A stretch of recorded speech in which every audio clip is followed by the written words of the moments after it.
সুপ্রিয় দর্শক, আসসালামু আলাইকুম। আপনাদের সবাইকে স্বাগত জানাচ্ছি এখনকার আলোচনায়। আপনাদের সঙ্গে আছি আমি সিরাজুল ইসলাম। দর্শক, ইরান, আমেরিকা, মধ্যপ্রাচ্যের অনেকগুলো গুরুত্বপূর্ণ খবরের ভিতরে আজকে আমার কাছে সবচেয়ে গুরুত্বপূর্ণ একটা খবর মনে হয়েছে। ইসরায়েলের যুদ্ধমন্ত্রী ইসরায়েল কাজ এবং দেশটির সেনাবাহিনী মুখোমুখি অবস্থানে দাঁড়িয়ে আছে। কারণ কি?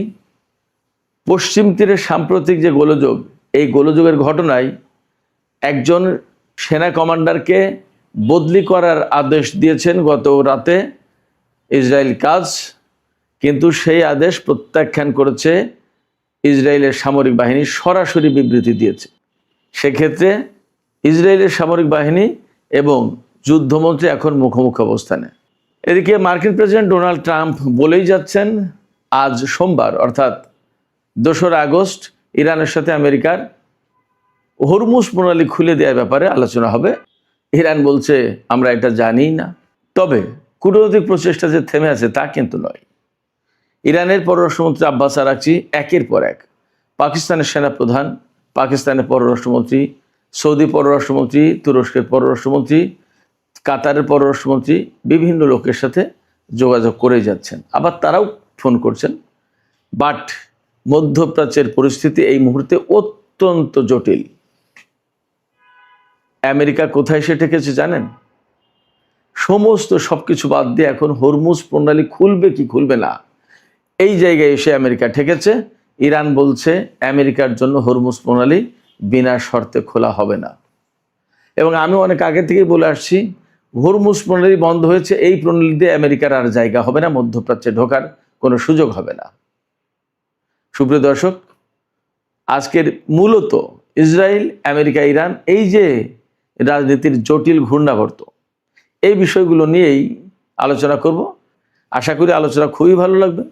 আলোচনা যদি ভালো লাগে তাহলে লাইক, কমেন্ট, শেয়ার করবেন এবং চ্যানেলটি সাবস্ক্রাইব করে সাথেই থাকবেন। চলুন দর্শক, আলোচনা করি বিস্তারিত। প্রথমে আমি ইসরায়েল প্রসঙ্গটা শেষ করি।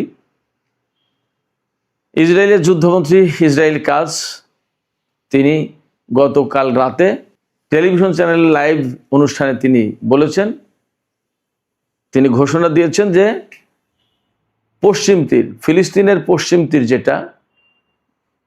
যেটা মাহমুদ আব্বাসদের নিয়ন্ত্রণে আছে, এই পশ্চিম তীরে সম্প্রতি ভীষণ গোলযোগ হয়েছে। সেখানে একজন ইসরায়েলি সেনা নিহত হয়েছে, বেশ কয়েকজন আহত হয়েছে, ইসরায়েলি সেটলার, অবৈধ বসতি স্থাপনকারী, এবং অন্তত 4 জন ফিলিস্তিনি নিহত হয়েছিল। পরবর্তীতে আরও অনেক ঘটনা ঘটেছে, সেখানে সেনা অভিযান চালিয়েছে ইত্যাদি ইত্যাদি। খুব ফ্যাক্ট হচ্ছে কি, এটা নিয়ে সারা বিশ্বের লোকজন কিন্তু নিন্দা জানাচ্ছে। খোদ পশ্চিমা ইউরোপের দেশগুলোও নিন্দা জানাচ্ছে। পশ্চিম তীরের কিছু জায়গায় অবৈধভাবে দখল করে ইহুদি বসতি স্থাপনকারীরা থাকে এবং তারা অস্ত্র নিয়ে, লাঠি শুটানে, যখন যা খুশি ফিলিস্তিনিদের উপর হামলা করে। সম্প্রতি এইরকমই একটা ঘটনা ঘটেছে। ঘটার পরে তো গোলযোগ হলো। এই যে অবৈধ বসতি স্থাপন করে যারা ফিলিস্তিনিদের সাথে এই গ্রামে গ্রামে ঢুকে গোলমাল করে, এগুলোকে ইসরায়েলের ভাষায়, ইসরায়েলি পত্রিকায় টাইমস অফ ইসরায়েল এক্সট্রিমিস্ট, উগ্রবাদী বলে। এই উগ্রবাদীরা সেখানে ঢুকে নিরীহ ফিলিস্তিনিদের উপর হামলা, মারধর, হত্যা, নির্যাতন এগুলো চালায়। শুধু তাই না, কিছুদিন আগে এই মার্চের দিকে এরকম কিছু উগ্রবাদী তারা ফিলিস্তিনি একটি গ্রামে ঢুকে এরকম বেশ কিছু ফিলিস্তিনি লোকজনের উপর মারধর, নির্যাতন চালিয়েছে। এমনকি একজন ফিলিস্তিনিকে, মেবি তিনি নারী হতে পারেন, আমি শিওর না, উলঙ্গ করে পুরো গ্রাম ঘুরিয়েছে এই উগ্রবাদীরা। এই ঘটনায় মামলা হয়েছিল। মামলা হওয়ার পরে এই যে উগ্রবাদী, যে ইসরায়েলি এই কাজে জড়িত ছিল, তাকে গ্রেপ্তার করা হয়েছে এবং কারাগারে রাখা হয়েছে। তাকে কেন গ্রেপ্তার করা হলো, কেন কারাগারে রাখা হলো, তাকে ছেড়ে দেওয়া হবে না কেন, এ ব্যাপারে ছেড়ে দেওয়ার জন্য নির্দেশ দিয়েছে এই যে ইসরায়েল কাজ, ইসরায়েলের যুদ্ধমন্ত্রী। কিন্তু আর্মি সেটা শোনেনি। আর্মির বক্তব্য হচ্ছে, ইসরায়েলি আর্মির বক্তব্য হচ্ছে যে ইসরায়েল কাজ এই তার রাজনৈতিক সুবিধা, ফায়দা হাসিলের জন্য এই অবৈধ বসতি স্থাপনকারী উগ্রবাদী ইহুদিদেরকে রাজনৈতিক উদ্দেশ্যে ব্যবহার করছে, রাজনৈতিক ফায়দা লুটছে এই ইসরায়েল কাজ। এবং এতে ইসরায়েলের সামরিক বাহিনীর দুর্নাম হচ্ছে। ইসরায়েলের সামরিক বাহিনীর সরাসরি অভিযোগ রাজনৈতিক উদ্দেশ্যে ইসরায়েলের সামরিক বাহিনীকে ব্যবহার করছেন ইসরায়েল কাজ। তো ওই যে হার্দিক, সম্ভবত তার নাম, তাকে যে কারাগারে রাখা হলো, ইসরায়েল কাজ তাকে মুক্তি দেওয়ার জন্য নির্দেশ দিয়েছিল, কিন্তু সামরিক বাহিনী সেটা অ্যালাউ করেনি। এছাড়া সম্প্রতি যে গোলযোগ হলো, এই গত 1 সপ্তাহ 1.5 সপ্তাহ ধরে যে ঘটনা চলছে পশ্চিম তীরে, এই ঘটনায়ও ইসরায়েল কাজ মানে সামরিক বাহিনীর ব্যাপারে অতটা সন্তুষ্ট না। আরও বেশি হামলা, মারধর, একদম খুন, জখম, আরও অনেক বেশি কিছু করতে চেয়েছিল, তার মতামত, ইচ্ছাটা ছিল এরকম।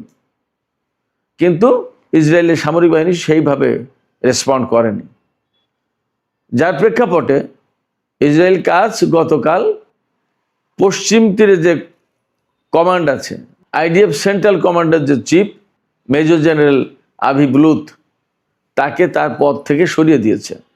এই ঘোষণা টেলিভিশনে তিনি লাইভ অনুষ্ঠানে ঘোষণা দিয়েছেন। ঘোষণা দেওয়ার কিছুক্ষণ পরেই, অর্থাৎ কিছু বলতে কয়েক মিনিট মেবি, ইসরায়েলের সামরিক বাহিনীর পক্ষ থেকে বিবৃতি দেওয়া হয়েছে যে না, জেনারেল আভি ব্লুথ তার পদে বহাল থাকবে এবং তিনি তার দায়িত্বে থাকবেন। এইভাবে ইনস্ট্যান্টলি কোনো ব্যক্তিকে ক্ষমতাচ্যুত করা বা বহিষ্কার করা বা সরিয়ে দেয়া ইসরায়েলের যুদ্ধমন্ত্রীর ক্ষমতার এখতিয়ারে পড়ে না, এটা তার অধিকার নেই। ইসরায়েলের সামরিক বাহিনীর বক্তব্য হচ্ছে এটা। তার মানে দাঁড়ালো যে ইসরায়েলের যে রাজনৈতিক নেতারা ফিলিস্তিনকে কেন্দ্র করে যে সমস্ত তাদের যে খাহেশ, তাদের যে রাজনৈতিক উদ্দেশ্য, তাদের যে রাজনৈতিক সুবিধা ফায়দা, এইগুলো লুটার জন্য, এইগুলো হাসিল করার জন্য, এইগুলো হাতিয়ে নেওয়ার জন্য সামরিক বাহিনীকে ব্যবহার করে। আমার কাছে মনে হচ্ছে ইসরায়েলের সামরিক বাহিনী হয়তো কিছু কিছু বিষয়টা অনুধাবন করছে বা ভাবছে। তারা তো হুকুমের গোলাম, সরকার যদি হুকুম দেয় যে এখানে যুদ্ধ শুরু করো, তারা তাই করতে বাধ্য, তারা তাই করে। কিন্তু হয়তো বা তাদের ভেতরে কিছু মানবিক দিকও কাজ করে। আমরা সম্প্রতি কিন্তু দেখেছি ইসরায়েলের অবসরপ্রাপ্ত 500 জেনারেল, তারা সম্ভবত মার্কিন কংগ্রেসকে চিঠি দিয়েছে যে নেতানিয়াহুকে এবং ইসরায়েলের এই প্রশাসনকে আপনারা ঠেকান, তা না হলে মধ্যপ্রাচ্যে ইসরায়েলের অস্তিত্ব সংকটের মুখে পড়বে এবং এই বেনিয়ামিন নেতানিয়াহুর প্রশাসন যা করছে তাতে মানবতা টিকে থাকা মুশকিল। মানে তারা সহজ কথাই নেতানিয়াহুর বিরুদ্ধে একেবারে খোলামেলা চিঠি দিয়েছে আমেরিকার কংগ্রেসম্যান, সিনেটর, এদের কাছে। আমি বলছি না ইসরায়েলি সামরিক বাহিনী খুব ভালো, গাজায় তো তারাই এই সমস্ত করেছে। আমি বলছি না যে তারা পশ্চিম তীরে কিছুই করেনি, করেছে। বাট এটাও ঠিক যে তারা তো সরকারের হুকুমের গোলাম। এই যে আজকে পশ্চিম তীরে যে ঘটনা, সেই ঘটনায় ইসরায়েলের প্রতিরক্ষামন্ত্রী বা যুদ্ধমন্ত্রী এক রকমের নির্দেশ দিচ্ছেন, আর সামরিক বাহিনী করছে আর একটা। সেই জায়গা থেকে ইসরায়েলের সামরিক বাহিনীর ভেতরে হয়তো বা কিছুটা মানবিকতার ছোঁয়া পাওয়া যাচ্ছে, দেখা যাচ্ছে, এটা বুঝতে পারছি। তবে এখান থেকে চূড়ান্তভাবে যে কথা বলা যাচ্ছে খুব পরিষ্কার করে, সেটা হচ্ছে ইসরায়েলের সামরিক বাহিনী এবং ইসরায়েলের যুদ্ধমন্ত্রী এই মুহূর্তে মুখোমুখি দাঁড়িয়ে, তাতে কোনো সন্দেহ নেই। এই গোলযোগ, এই মতভেদ, এই মতপার্থক্য আমার মনে হয় যে ইসরায়েলের প্রশাসনের সাথে ইসরায়েলের সামরিক বাহিনীকে বেশ খানিকটা দূরে নিয়ে যাবে। একেবারেই যে এটা হুট করে হয়েছে ব্যাপারটা তা না, ভেতরে মনে হয় দীর্ঘদিনের ক্ষোভ জমা আছে। হতে পারে গাজার পরিস্থিতি, হতে পারে লেবাননের পরিস্থিতি, অনেক কিছুতে। গাজার বিষয়টা খেয়াল করেছেন, গাজায় আনুষ্ঠানিকভাবে সরকারিভাবে যে রেকর্ড, তাতে গতকাল 73,000 ছাড়িয়ে গেছে নিহতের সংখ্যা। সেখানে সক্ষম পুরুষদের, অর্থাৎ কাজকর্ম করে খেতে পারে এইরকম পুরুষদেরকে যতটা হত্যা করা হয়েছে, তার চেয়ে বেশি হত্যা করা হয়েছে শিশু এবং নারীদেরকে। কারণ কি, একটা প্রজন্ম গ্যাপ যাতে পড়ে যায়, সামনে ফিলিস্তিনে যাতে লোক সংকট তৈরি হয়, জনসংখ্যার ঘাটতি পড়ে, যাতে তরুণ কিশোর গড়েও না উঠতে পারে। এটা কিন্তু বিরাট একটা লক্ষ্য ছিল। সেই জায়গা থেকে যে অমানবিক কাজ করা হয়েছে, এই অমানবিক কাজে তো এই সামরিক বাহিনীকে ব্যবহার করেছে রাজনৈতিক নেতারা। আমরা দেখতে পারি যে এই সমস্ত ঘটনার পরে ইসরায়েলের সামরিক বাহিনীর বহু সদস্য আত্মহত্যা করে, পাগল হয়ে যায়, মেন্টাল প্যাশেন্ট হয়ে যায়, ট্রমাতে ভোগে। চোখের সামনে একের পর এক মানুষ হত্যা করছে। তরুণ একটা একদম বসত বাড়ির ভিতরে, ঘরের ভিতরে হয়তো মা বাবা ভাই বোন বাচ্চা কাচ্চা নিয়ে হয়তো 10-12 জন 15 জন ছিল, তাদেরকে নির্দেশ দেওয়া হয়েছে ওই বাড়ি উড়িয়ে দাও বোমা মেরে, হয়তো দিয়েছে ইসরায়েলি বাহিনী। কিন্তু চোখের সামনে এতগুলো মানুষকে মরে যেতে দেখেছে, বাচ্চাদের বিভৎস দৃশ্য দেখেছে অনেক সেনা। যারা সেনাবাহিনীতে চাকরি করে তারা তো সব মানুষ, সেও হোক ইহুদি খ্রিস্টান মুসলমান হিন্দু বৌদ্ধ যাই হোক না কেন, তারা তো মানুষ, তাদের ভেতরে তো মানবতা কাজ করে কোনো না কোনো পর্যায়ে গিয়ে। এই সমস্ত সেনার অনেকেই এগুলো দেখে ট্রমাটাইজড হয়ে যায়, ভীত সন্ত্রস্ত হয়ে যায়, ভেতরে ভেতরে পাগলের মতো হয়ে যায়, উদ্ভ্রান্ত উন্মাদ হয়ে যায়। এই সমস্ত সেনাদের অনেকেই আত্মহত্যা করে এক পর্যায়ে, অনেকেই চাকরি ছেড়ে দেয়, অনেকে পালিয়ে যায়, অনেকে বিদ্রোহ করে। ইসরায়েলি সামরিক বাহিনীতে এই যে গাজা যুদ্ধ শুরু করে কয়েকবার বেশ কিছু কিছু ইউনিটে বিদ্রোহের ঘটনা ঘটেছে। অনেক সেনাকে বিচারের মুখোমুখি করা হয়েছে, বিচার করে তাদেরকে শাস্তি দেওয়া হয়েছে, কাউকে কাউকে চাকরি থেকে বহিষ্কার করা হয়েছে, আবার নতুন করে বিচারের আওতায় আনা হচ্ছে, অনেক কিছু ঘটনা আছে। যাই হোক, আমরা আশা করব যে ফিলিস্তিনে যে ভয়াবহ অমানবিকতা চলছে বছরের পর বছর, এগুলোর অবসান হবে এবং ইসরায়েলি সামরিক বাহিনীর ভেতরে কোনো না কোনো পয়েন্টে গিয়ে একটা মানবিকতা বোধ কাজ করবে এবং তাদেরকে যে রাজনৈতিক উদ্দেশ্যে ব্যবহার করা হচ্ছে তারা হয়তো একসময় এইভাবে আর ব্যবহার হতে চাইবে না, আমরা এমনটা প্রত্যাশা করব। দর্শক, আমরা এবার ইরান আমেরিকা প্রসঙ্গে কিছু আলোচনা করি। মার্কিন প্রেসিডেন্ট ডোনাল্ড ট্রাম্প বারবার বলছেন, তিনি বলেই যাচ্ছেন, তার ট্রুথ সোশ্যালে পোস্ট দিয়েই যাচ্ছেন, 2 আগস্ট সোমবার ইরানের সাথে আমেরিকার বৈঠক আলোচনা। অদ্ভুত ব্যাপার হচ্ছে, তিনি একের পর এক বলেই যাচ্ছেন ইরানের সাথে 2 আগস্ট সোমবার আমেরিকার বৈঠক। কি নিয়ে? হরমুজ প্রণালী খুলে দেওয়ার ব্যাপারে। অদ্ভুত ব্যাপার, আপনারা খেয়াল করেছেন আমেরিকা কোন লক্ষ্যে কি কি কথা বলে যুদ্ধ শুরু করলো, আর এখন এসে কোথায় গিয়ে থামতে হয়েছে, ঠেকতে হয়েছে। এবং আমি আপনাদেরকে বলি, চুক্তি তো পরের কথা, শূন্য হাতে মধ্যপ্রাচ্য থেকে ফিরতে হবে আমেরিকাকে।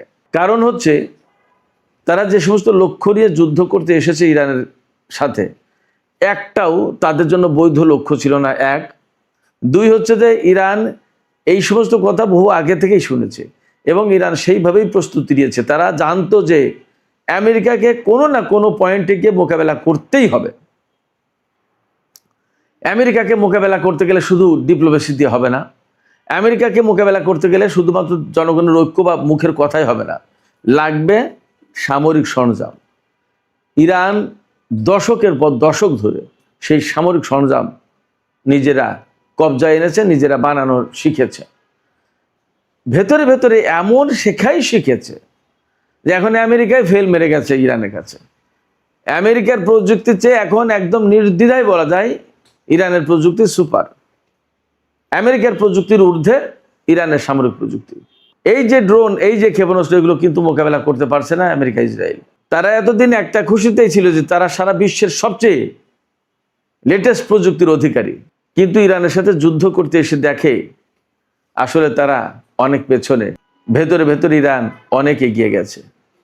ঘটনাটা ঘটেছে অনেকটা এই রকম, ওই যে কচ্ছপ আর খরগোশের সেই দৌড়ের মতো। খরগোশ তো ব্যাপক জোরে দৌড়াতে পারে, সে তো মনে করলো যে এইটুকু জায়গা আর কত সময় লাগবে, খানিকটা গিয়ে বটতলায় গাছের ছায়া আরাম করে ঘুমাই নিল, যে একটু ঘুম দিয়ে নিই, পরে উঠে এক লাফেই তো পার হয়ে যাবে বাকি জায়গা। আর কচ্ছপ কিন্তু কোনো অলসতা না করে টুকটুক টুকটুক করে এগিয়ে যেতেই থাকলো।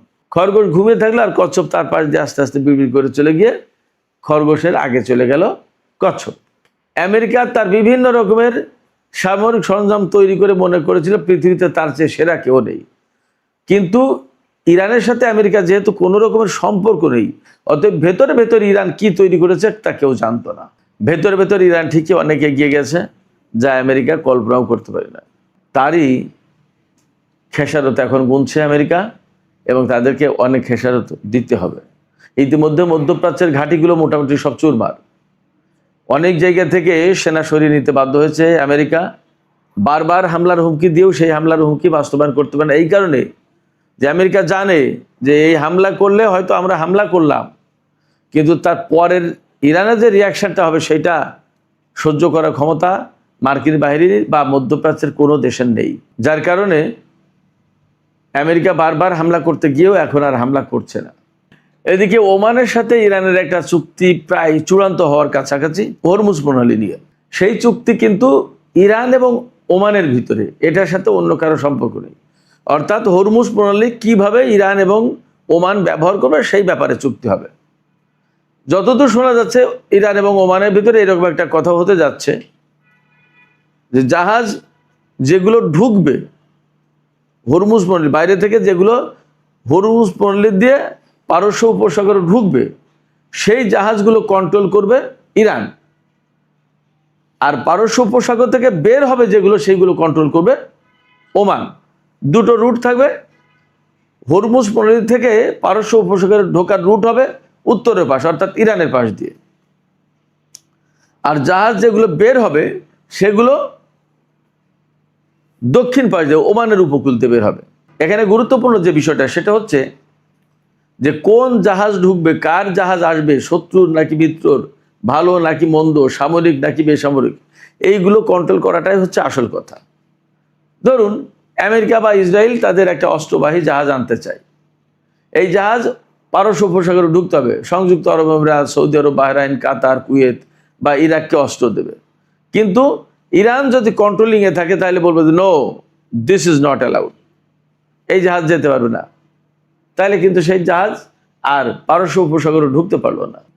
যে জাহাজটাকে অনুমতি দিল সে জাহাজ যাবে গিয়ে মধ্যপ্রাচ্যের যে সমস্ত দেশ, ইরান, ইরাক, কুয়েত, সৌদি আরব, বাহরাইন, কাতার, সংযুক্ত আরব আমিরাত, এ সমস্ত দেশ থেকে যে সমস্ত পণ্য নেওয়া দরকার নিয়ে বের হয়ে যাবে। এরা তো আর বিশেষ কিছু এমন নিষিদ্ধ কিছু নিয়ে যেতে পারবে না যেটা ইরানের কন্ট্রোল করার দরকার আছে। আসল কথা হচ্ছে কোন জাহাজ ঢুকবে এটাই বড় কথা, কোন জাহাজ বেরিয়ে যাবে এটা বড় কথা না। এই ব্যাপারে একটা চুক্তি হওয়ার সম্ভাবনা আছে যতদূর যা শুনতে পাচ্ছি। যদি সেই রকম চুক্তি হয় তাহলে ইরান এবং ওমানের জন্য একটা ভালো খবর।